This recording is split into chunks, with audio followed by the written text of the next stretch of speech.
going to learn about the liver. Liver is the largest gland of our body and it occupies most of the upper and right part of the abdomen. Liver is situated in the right hypochondrium, upper part of the epigastrium and left hypochondrium up to the mid-clavicular line. It is soft, fragile. It consists both of the function endocrine as well as exocrine. It secretes bile, store glycogen, it synthesizes proteins and the lipid, and it detoxify the body from the exogenous and endogenous substance like drug, toxins and the alcohol, and it serves as a hemopoietic function in case of the children. Now the weight of the liver. In case of adult male, it is about 1.4 to 1.8 kg. In case of adult female, it is about 1.2 to 1.4 kg. In case of newborn, it is 150 gram only. And the proportional weight of the liver in case of the children, it is 1/18th of the total body weight. In case of adult, it is 1/40th of the total body weight, or we can say the 2.5% of the total body weight. Color of liver is reddish brown in color. Now first of all, the shape. The liver is wedge shape, or we can say it is four-sided pyramid. So the base of the pyramid is towards the right side. This is the base. Apex towards the left side, this is the apex, and the surfaces are four: anterior surface, superior surface, posterior surface and inferior surface. So it is a wedge shape, four-sided pyramid. And the liver is divided into two surfaces: extensive diaphragmatic surface, it is related to the diaphragm, larger part of the liver is related to the diaphragm, and visceral surface, which is related to the number of viscerals. And two surfaces are separated each other with the help of sharp border, inferior border.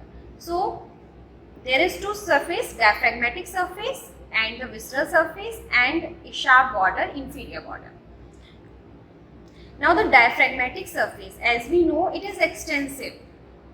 We can subdivide the diaphragmatic surface into four: superior surface, anterior surface, right lateral surface and the posterior surface. Now the superior surface. Superior surface is convex, concave, again convex. Convex, concave, convex. It related with the dome of diaphragm and the central tendon of diaphragm. On the right side, convex part is related to the right dome of diaphragm. Left convex part is related to the left dome of diaphragm, and further separated from the left or right lung or left and right pleura. The central part is depressed. This depressed part is known as cardiac impression. It is related to the central tendon of diaphragm, which is further separated from the diaphragmatic surface of the heart, fibrous pericardium and the pericardial sac. Now the anterior surface. Anteriorly, liver is related to the, on the right side, it is related to the 6th to 10th ribs or the costal cartilage. On the left side, it is related to the 7th to 8th ribs. In the center part, just left to the falciform ligament, it is related with the xiphoid process. And on the anterior surface, there is presence of the falciform ligament just right to the median plane, and this falciform ligaments connects the liver to the anterior abdominal wall and the diaphragm up to the umbilicus. Now the right surface forms the base of the liver. The right surface is related to the 7th to 11th ribs, and for the description, we divide the right surface into three parts: upper 1/3, middle 1/3 and lower 1/3. The upper 1/3 part of the liver is related to the right lung and right pleura. Then Middle 1/3 part of the right surface of liver is related with the right costodiaphragmatic recess of the pleura, and the lower 1/3 part of the right surface of the lung is related with the 10th and 11th rib. In case of needle biopsy of the liver, we should introduce the needle into 9th and 10th intercostal space to prevent the injury to the lung, and ask the patient to forceful expire to prevent the injury to the lung during needle biopsy of liver. Now the posterior surface of liver, the notable features on the posterior surface are groove for the inferior vena cava. This is inferior vena cava. There is groove to lodge the inferior vena cava. And another notable feature is fissure for the ligamentum venosum, which contain ligamentum venosum in the floor of this fissure, and presence of this lobe is known as the caudate lobe between the fissure for the ligamentum venosum and the groove for the inferior vena cava. These are the notable features on the posterior surface, and there is a bare area on the right side between the coronary ligament. So this is all about the diaphragmatic surface.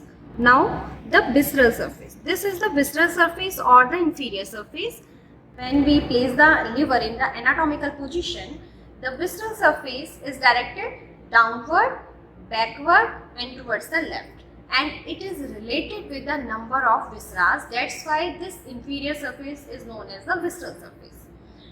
The notable features on the visceral surface are porta hepatis, fossa for gallbladder, fissure for ligamentum teres hepatis, and the lobe between these structures is known as quadrate lobe.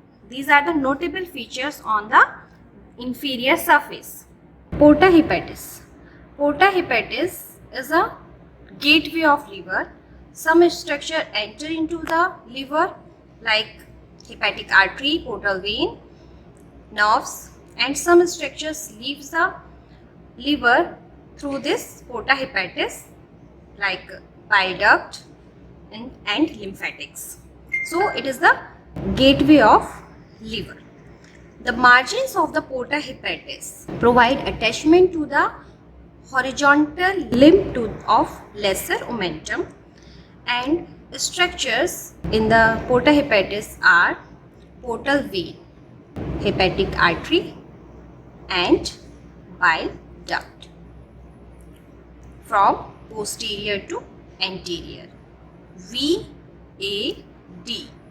portal vein, hepatic artery and bile duct. Second feature on the inferior surface is fossa for gallbladder. This area is non-peritoneal. It is not covered by the peritoneum, and it lodged the neck and the body of the gallbladder. This is the ligamentum teres hepatis, and there is fissure for the ligamentum teres hepatis.